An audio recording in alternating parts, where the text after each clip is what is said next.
أعوذ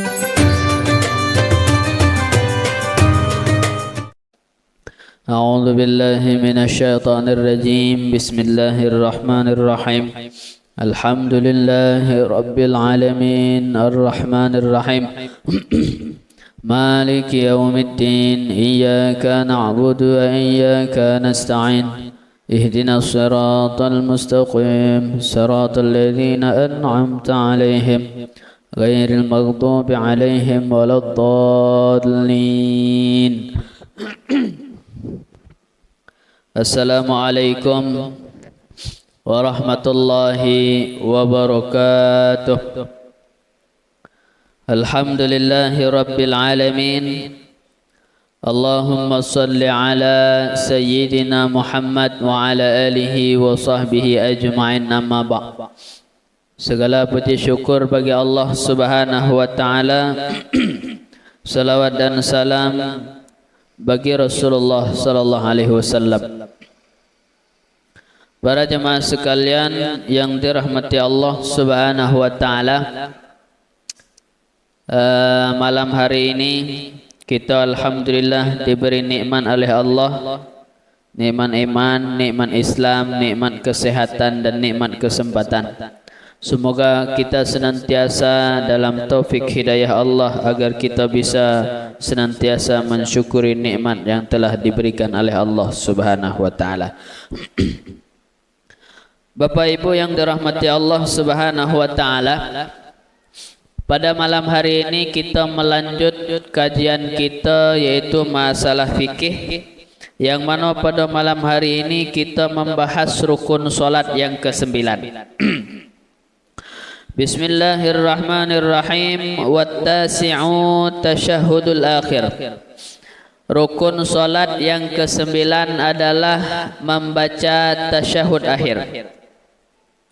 Tasyahud akhir ini sebagaimana disampaikan di dalam kitab Fathul Alam yang bahwa tasyahud akhir ini disyariatkan di 2 Hijriah. Sebelum 2 Hijriah, 2 tahun setelah Rasulullah hijrah ke Madinah, sebelumnya itu salat tidak pakai tasyahud. Setelah 2 tahun Hijriah, 2 tahun Rasulullah berhijrah ke Madinah, barulah disyariatkan tasyahud. Hal ini sebagaimana di dalam hadis Bukhari, yaitu daripada Abdullah bin Mas'ud radhiyallahu an. Kata Abdullah bin Mas'ud radhiyallahu berkata, kunna iza sallaina ma'an nabi sallallahu alaihi wasallam qulna assalamu ala Allah qabla ibadih. Kata Abdullah bin Mas'ud, sebelumnya kalau kami solat itu di saat tasyahud, kami membaca assalamu ala Allah qabla al-ibadih, assalamu ala Jibril, assalamu ala Mikail, assalamu ala Fulan bin Fulan. Tetapi setelah 2 hijrah, di ketika 2 Hijriah, maka Rasulullah sallallahu alaihi wasallam bersabda, apa kata Rasulullah? Innallaha huwa salam, fa idza jalasa ahadukum fi shalah falyakul at-tahiyyatu lillah. Apabila kalian salat, maka bacalah at-tahiyyatu lillah sampai akhirnya. Maka tasyahud ini disyariatkan 2 tahun setelah Rasulullah hijrah ke Madinah. Bagaimana syarat, bagaimana ketentuan ataupun kaifiat tata cara daripada tasyahud? Yang pertama, pada tasyahud sunnah duduk tawarruk. Duduk tawarruk ini ya duduk seperti kita duduk tasyahud akhir. Kaki kiri dimasukkan di bawah kaki kanan, kemudian kita duduk di atas lantai. Itu namanya duduk tawarruk. Kenapa dinamakan duduk tawarruk? Karena tawarruk itu berarti diambil dari wirkun. Wirkun itu artinya punggung ataupun pantat. Dikarenakan di saat kita duduk ni pantat kita kena pada lantai, maka dinamakanlah tawarruk. Jadi nama duduk tasyahud akhir ni adalah duduk tawarruk.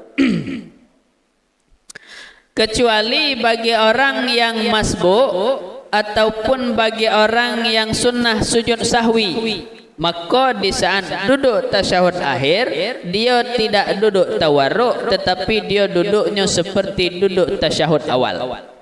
Kalau kita masbuk misalnya lagi ada nak nambah 1 rakaat ataupun 2 rakaat lagi, maka di saat imam duduk tasyahud akhir, kita duduknya tak duduk seperti duduk tasyahud akhir, tapi duduknya kita seperti duduk tasyahud awal.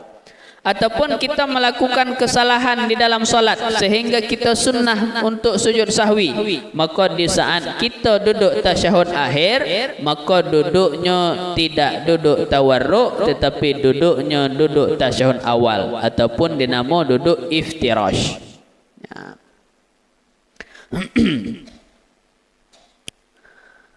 Dalil daripada duduk tawarruk ini, karena kaget dia ada khilafiyah. Apa dalil duduk tawarruk pada sunnah pada tasyahud akhir?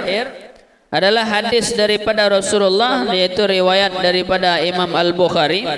Idza jalasa fi raq'atil akhirah qaddama rijlahul yusra wa nasaba al-ukhra wa qa'ada ala maq'adatihi.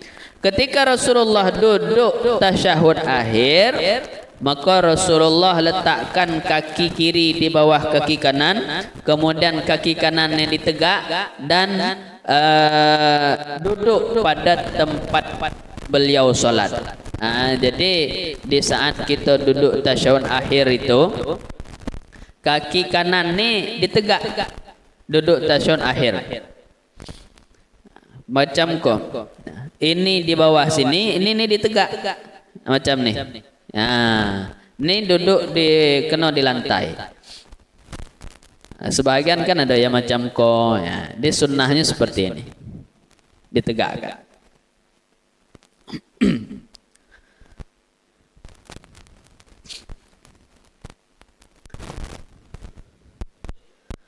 Masalah duduk tasyahud akhir ni, kalau di dalam mazhab kita Imam Syafi'i sunnahnya duduk tawarruk.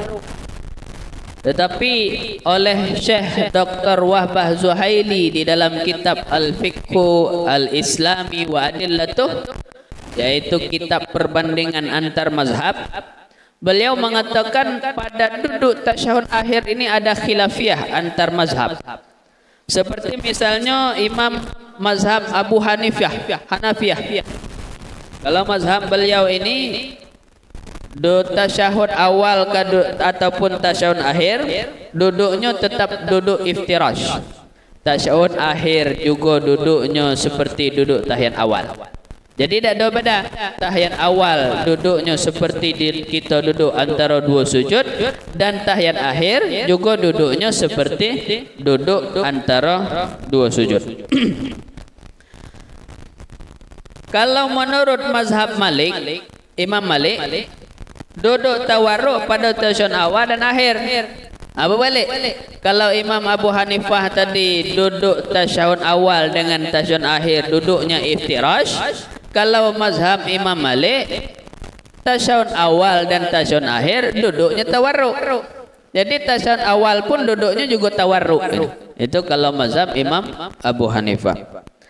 Kalau mazhab kita Imam Syafi'i dan Hambali, mazhab Imam Syafi'i, mazhab kita dan Imam Hambali, tasyahud awal adalah duduknya iftirash, tasyahud akhir duduknya tawarruk. Cuman beda mazhab Hambali di ketika subuh tasyahud akhirnya duduk tawarruk atau iftirash. Karena kalau menurut mazhab Hambali ini, kenapa iftirash pada solat subuh? Karena yang sunnah tawarruk itu pada solat yang 2 tasyahud.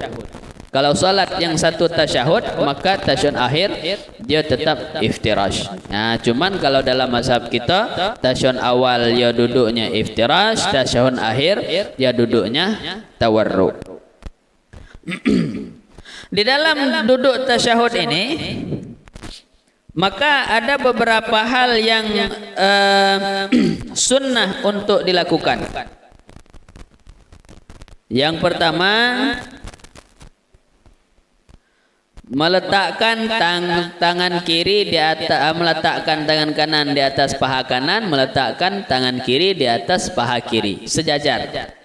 Sejajar telapak tangan dengan ujung lutut dengan ujung jari sejajar dan agak dirapatkan menghadap ke arah kiblat. Lurus. Ya, jangan mereng pula macam ni ya, lurus. Kemudian di saat tasyahud akhir yang dilepas itu sebelah kiri, sementara sebelah kanan ini digenggam. Jadi dari awal duduk tasyahud itu sudah digenggam, tidak dilepas. Jadi digenggamnya itu dari awal. Macam mana kaifiat menggenggam? Kaifiat menggenggam, kelingking dengan jari manis digenggam, kemudian telunjuk ini dilepas, dan ibu jari dengan jari tengah ada yang buat macam ko. Ada yang ujung jari dengan ibu jari ini ditaup macam ko. Ada yang membuat ini juga digenggam, kemudian ibu jari ditaruh di bawah ni. Buat macam ni. Ini kaifiat yang afdal. Ya, taruh. Ini kaifiat yang afdal di dalam menggenggam. Jadi dari awal kita sudah macam ni. Kemudian kapan kita mengangkat telunjuk? Mengangkat telunjuk itu di ketika kita mengucap illallah, asyhadu alla ilaha illallah. Mulai dari itulah kita mengangkat telunjuk. Sampai kapan kita mengangkat telunjuk? Maka mengangkat telunjuk ini itu sampai kita assalamualaikum, sampai salam. Assalamualaikum. Nah, fil alamina innaka hamidum majid. Assalamualaikum. Sampai fil alamina innaka hamidum majid baru diturun balik, kemudian assalamualaikum. Di dalam mengangkat telunjuk ini ada beberapa hal yang sunnah. Yang pertama, tidak diturunkan hingga salam. Itu sedih. Sampai kapan? Dan ketika menunjuk diniatkan bahwa yang berhak disembah. Jadi bukan sekadar mengangkat. Di ketika kita mengangkat asyhadu alla ilaha illallah, kita berkeyakinan, kita niatkan bahwa dalam hati kita yang berhak disembah itu hanyalah Allah. Jadi segalanya ada di saat mengangkat telunjuk ni. Rukun fi'linya ada, mengangkat telunjuk. Kemudian rukun kaulinya ada, yaitu asyhadu alla ilaha illallah. Dan rukun qalbinya ada, yaitu niat dalam hati bahwa yang berhak disembah hanyalah Allah. Ya. Kemudian sunnah melihat di dalam sembahyang, di dalam salat, mulai dari awal kita salat, sunnah kita melihat pada tempat sujud.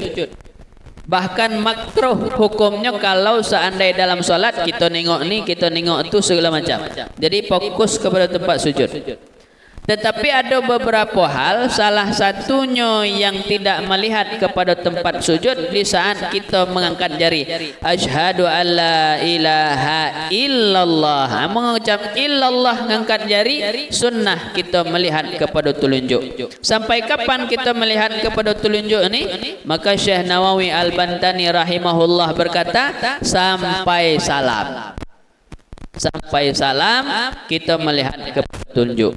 Fil alamina innaka hamidum majid. Assalamualaikum warahmatullahi. Sampai salam kita melihat kepada.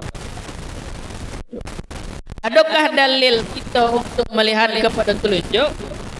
Ada hadis daripada Abdullah bin Zubair radhiyallahu anhuma, riwayat daripada hadis Imam Abu Dawud, bahwa beliau berkata, Abdullah bin Zubair berkata, Kana Rasulullah sallallahu alaihi wasallam idza qa'ada fi shalah wa asyara bi isba'ihi wa la yujawizu basaru isyaratahu. Bahwa Rasulullah di ketika duduk tasyahud akhir dan mengisyarat dengan telunjuknya, maka Rasulullah melihat kepada itu telunjuk. Hadis Abu Dawud nomor 988. Itu dalil melihat kepada telunjuk di saat mengucap illallah. Kemudian sunnah yang selanjutnya tidak digerak-gerak. Asyhadu an la ilaha illallah. Tidak ada gerak-gerak lagi, tidak telunjuk. Tetap sunnah tidak digerak. Moga kalau kita berbicara sunnah tidak digerak, apabila digerak hukumnya makruh. Hukumnya makruh. Tetapi di dalam hal ini, di dalam mazhab kita Imam Syafi'i, sunnah tidak digerak, kalau digerak hukumnya makruh. Sebagaimana di dalam kitab Asna Matalib, yaitu karya Syekhul Islam Syekh Zakaria Al-Ansari. Tetapi apabila kita kembalikan kepada perbandingan mazhab, maka Syekh Dr. Wahbah Zuhaili mengatakan, menurut Imam Malik, menurut mazhab Malik, mazhab Malikiyah, di saat mengangkat telunjuk sunnah digerak. Jadi yang bergerak ini adalah mazhab Imam Malik. Sunnah digerak, tapi gerak kiri kanan, bukan atas ke bawah, kiri kanan. Dah, bukan juga berputar macam tu. Jadi geraknya kiri kanan. Bukan atas ke bawah, bukan diputar. Dan masing-masing ini punya daripada dalil. Apa dalil daripada mazhab Maliki mengatakan bahawa sunnah digerak-gerakkan? Yaitu hadis Rasulullah yang berbunyi daripada Wa'il bin Hujr, bahwa beliau berkata, "Tsumma rafa'a isba'u fara'aituhu yuharrikuha." Kata Wa'il bin Hujr, di saat saya melihat Rasulullah bersolat, apabila mengangkat tangan jari ini, maka Rasulullah menggerak-gerakkan. Ini hadisnya, ya menurut mazhab daripada Imam Malik. Kalau mazhab kita, apakah ada punya dalil? Punya dalil juga. Mazhab kita Imam Syafi'i dan Imam Hambali, bahkan disampaikan jumhur ulama mengatakan, maksud jumhur ulama ini mazhab Imam Hanafi, mazhab Imam Syafi'i, mazhab Imam Hambali, mengatakan sunnah tidak digerak-gerakkan. Apa dalilnya? Dalilnya hadis Abu Dawud nomor 989 yang berbunyi, kana Nabi sallallahu alaihi wasallam yushiru bi isbahi idza da'a wa la yuharrikuha. Nabi apabila mengangkat jari tadi ini dan beliau mengucap asyhadu an la ilaha illallah, dan beliau tidak menggerak-gerakkan jari. Ini dalil bagi kita yang tidak menggerak-gerakkan jari. Dan menurut mazhab kita, menggerak-gerakkan jari hukumnya makruh. Tak sampai membatalkan.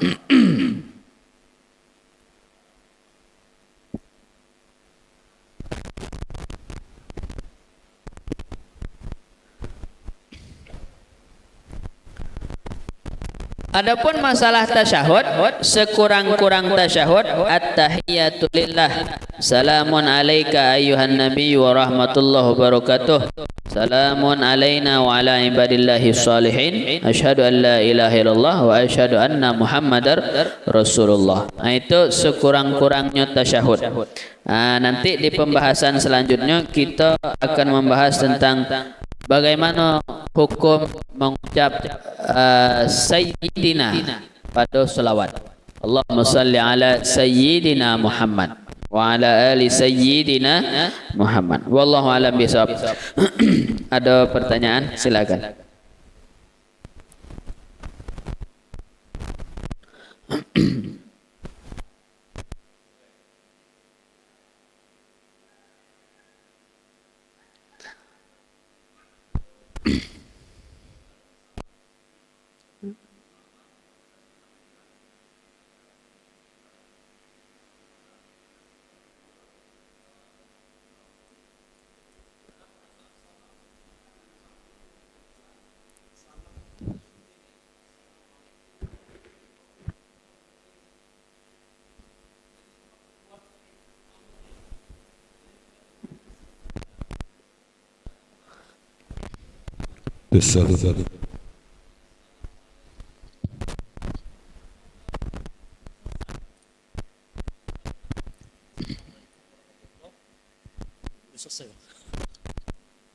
Assalamualaikum warahmatullahi. Saya waktu itu Dekat. Oke, juga. Itu Ustaz. Jadi ini pernah saya lihat Ta'ala saya pernah lihat. Jadi duluan makmumnya jadinya. Walaupun yang mengucapkan Assalamualaikum itu duluan imam, karena dia terlambat ke kanan, membalikkan kepalanya, duluan makmumnya. Ini mohon izin penjelasannya Ustaz. Nah, yang opdonya gimana? Terima kasih. Assalamualaikum warahmatullahi wabarakatuh. Waalaikumsalam warahmatullahi wabarakatuh. Yang rukun itu mengucap salam, yaitu assalamualaikum. Salam itu yang wajibnya sebatas assalamualaikum warahmatullah sunnah. Dan yang wajib assalamualaikum mengucap. Sementara berpaling hukumnya sunnah.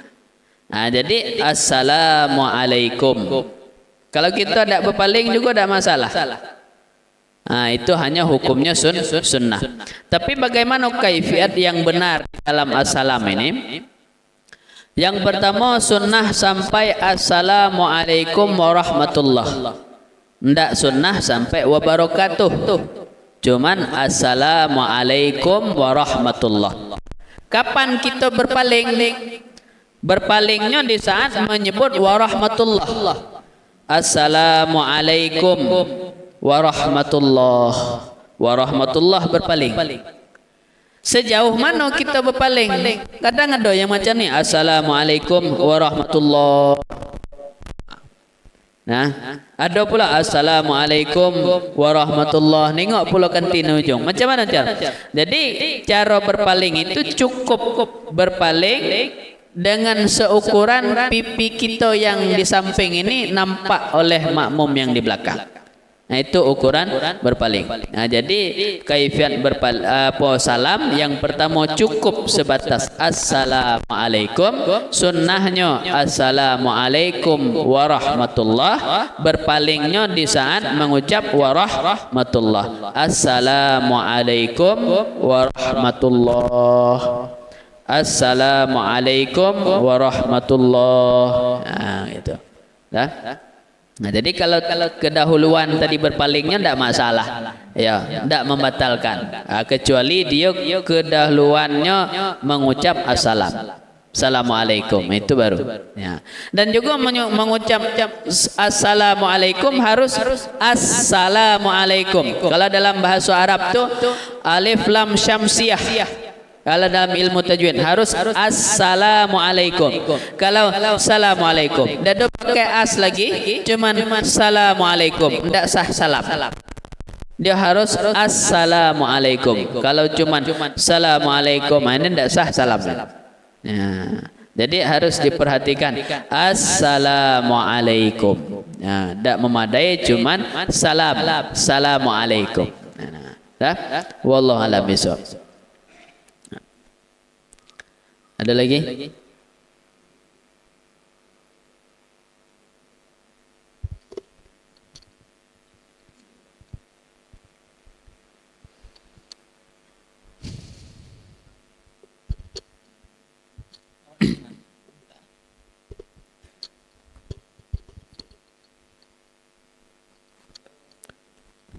Assalamualaikum warahmatullahi wabarakatuh. Waalaikumsalam warahmatullahi wabarakatuh. Melanjutkan apa Bapak tadi Pak Ustadz, ada pula yang waktu salam itu Pak membalikan telapak tangan, apa ada hukumnya, ada apa nih Pak? Apa? Assalamualaikum warahmatullahi wabarakatuh. Terima kasih. Assalamualaikum warahmatullahi wabarakatuh. Waalaikumsalam warahmatullahi wabarakatuh. Di dalam kitab Irsyadul Ibad karya Syekh Ahmad Zainuddin Al-Malibari rahimahullah. Beliau mengatakan salah satu yang makruh dilakukan di ketika sholat adalah di saat mengucap salam membalikkan telapak tangan. Assalamualaikum. Makruh hukumnya. Nah, kalau makruh berarti tidak ada apa rujukannya, tidak ada. Ya, assalamualaikum balik. Nah, ini tidak ada. Makruh, hukumnya makruh. Ada membatalkan. Cuman hukumnya makruh. Wallahu a'lam. Ya, Pak.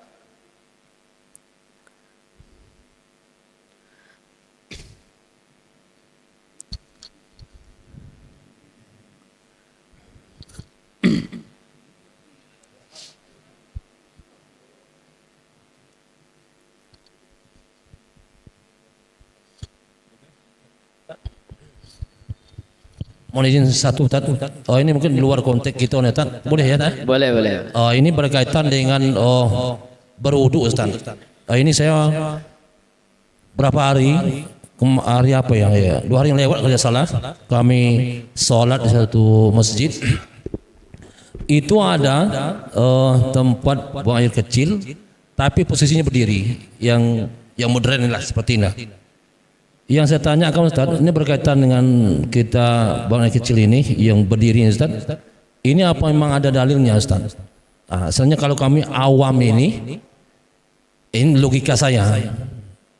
Kok apa benar nih Rasulullah mengajarkan orang kencing itu berdiri? Karena secara medis pun yang akan kawan kita medis menyampaikan bahasanya kencing itu yang lebih bagus itu jongkok Ustaz. Ini mohon penjelasan Ustaz, karena masih ada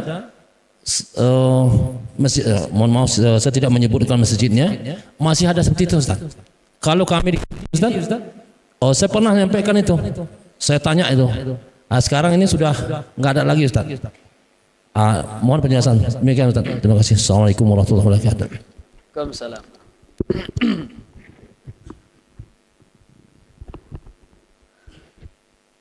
Di dalam masalah taharah, kaifiat daripada bersuci, cara kita kencing yang afdalnya itu duduknya itu duduk di atas kaki kiri, kaki kanan ditegakkan. Nah, ada beberapa lagi yang disunnahkan seperti mengurut kemaluan dan juga berdeham. Itu sunnahnya seperti itu. Dan menurut kedokteran pun medis kan seperti itu yang bagusnya. Karena kalau secara medis lambung kita ini kan tegak. Kalau kita nyangkung itu lambung kita tegak. Tapi apabila kita condong sedikit, maka lambung kita miring, maka akan mempermudah keluarnya najis kotoran. Maka sunnah duduknya seperti ini. Di saat kita buang air kecil. Nah, duduk di atas kaki kiri, ini ditegak agak nyendeng, agak condong macam ni. Jadi posisi daripada usus kita tu miring, maka miring mudah keluarnya. Nah, itu secara kaifiat daripada. Tetapi apakah hukum di saat kita kencing berdiri? Kata Syekh Nawawi Al-Bantani di dalam kitab Muraqi Ubudiyah. Kitab Muraqi Ubudiyah ini adalah penjabaran daripada kitab Bidayatul Hidayah karya Al-Imam Al-Ghazali rahimahullah. Beliau mengatakan bahwa hukum daripada kencing berdiri hukumnya makruh, tidak haram. Hanya makruh. Kenapa makruh?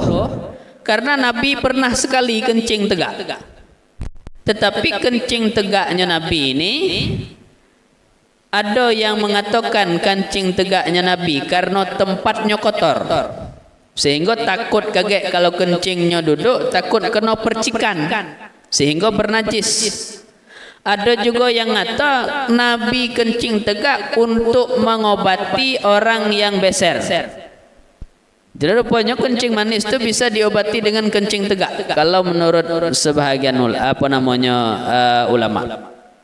Maka disebab Rasulullah pernah melakukan itu, maka dihukumlah kepada hukum makruh. Kenapa? Karena tidak mungkin Rasulullah itu melakukan sesuatu yang haram. Jadi sunnahnya kencing duduk, tetapi tegak hukumnya makruh, tidak sampai kepada hukumnya haram.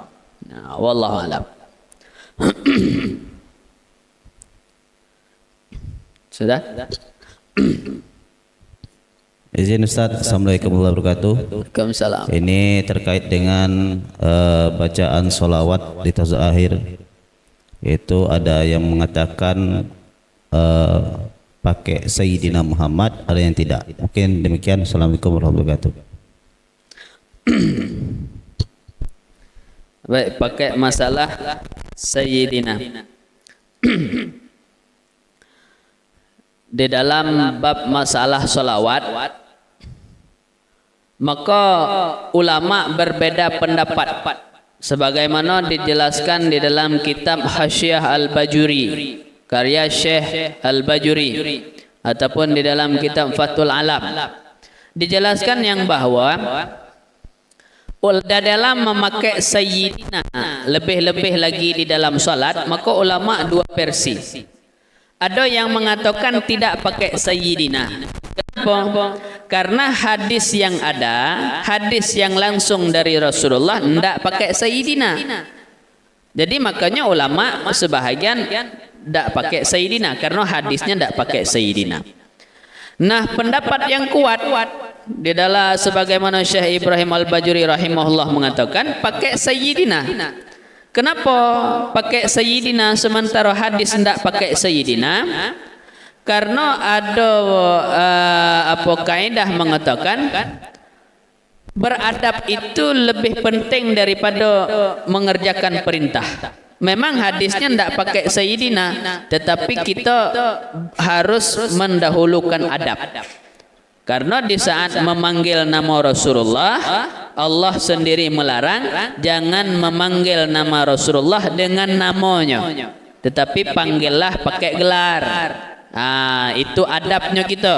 Maka ulama mengatakan pakai Sayyidina karena lebih mendahulukan kepada adab. Maka menurut seperti Syekh Ibnu Hajar Al-Haytami, Syekh Ibrahim Al-Bajuri, yang kuat itu pakai Sayyidina. Allahumma salli ala Sayyidina Muhammad. Ada orang yang mengatakan bahwa tidak sunnah pakai Sayyidina, ada membawa hadis la tasawudani fi shalah. Kata Syekh Ibnu Hajar Al-Haytami dan ulama lainnya, ini hadis palsu. Ini hadis palsu. Yang hadis yang mengatakan tidak boleh pakai Sayyidina dalam solat, ini adalah hadis palsu. Maka oleh karena itu ulama kita menganjurkan pakai Sayyidina. Kalau dalam Al-Quran itu surah An-Nur ayat 63, Allah berfirman, la taj'alu du'a ar-rasul bainakum ka du'ai ba'dikum ba'da. Kalau manggil Nabi jangan sama dengan manggil awak sama awak. Kalau kanti kan berpanggil namo be. Pulan, ini Aisyanu kan. Kalau memanggil Nabi jangan manggil namo be, harus ada gelarnya. Maka kuat pakai Sayyidina dibanding tidak memakai Sayyidina. Tapi pakai ataupun tidak pakai tidak berpengaruh kepada solat kita. Itu pula yang harus digarisbawahi. Kita tidak pakai Sayyidina, solat kita sah. Kita pakai Sayyidina, solat kita sah. Yang penting jangan belago. Jangan ribut gara-gara Sayyidina. Tinggal adab dengan tidak beradab. Wallahu a'lam.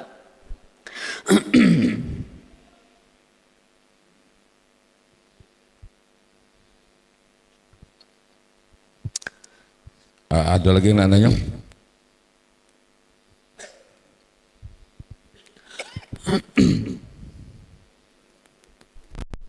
Pas Ustaz. A'udzubillahi minasyaitonir rajim. Bismillahirrahmanirrahim. Alhamdulillahirabbil alamin. Allahumma shalli ala sayyidina Muhammad wa ala alihi wa sahbihi ajmain. اللهم اغفر لنا ذنوبنا ولوالدينا وارحمهما كما ربيانا صغارا ولمشايخنا ولقرابتنا ولأصحابنا ولجميع المسلمين والمسلمات والمؤمنين والمؤمنات الأحياء منهم والأموات إنك على كل شيء قدير اللهم ارزقنا علما نافعا وارزقنا عملا متقبلا وارزقنا رزقا حلالا طيبا وارزقنا ولدا صالح والصالحة إنك على كل شيء قدير اللهم اختم لنا بحسن الخاتمة ولا تختم علينا بسوء الخاتمة ربنا آتنا في الدنيا حسنة وفي الآخرة حسنة وقنا عذاب النار وصلى الله على سيدنا محمد وعلى آله وصحبه وبارك وسلم والحمد لله رب العالمين تقبل الله منكم منا ومنكم تقبل يا كريم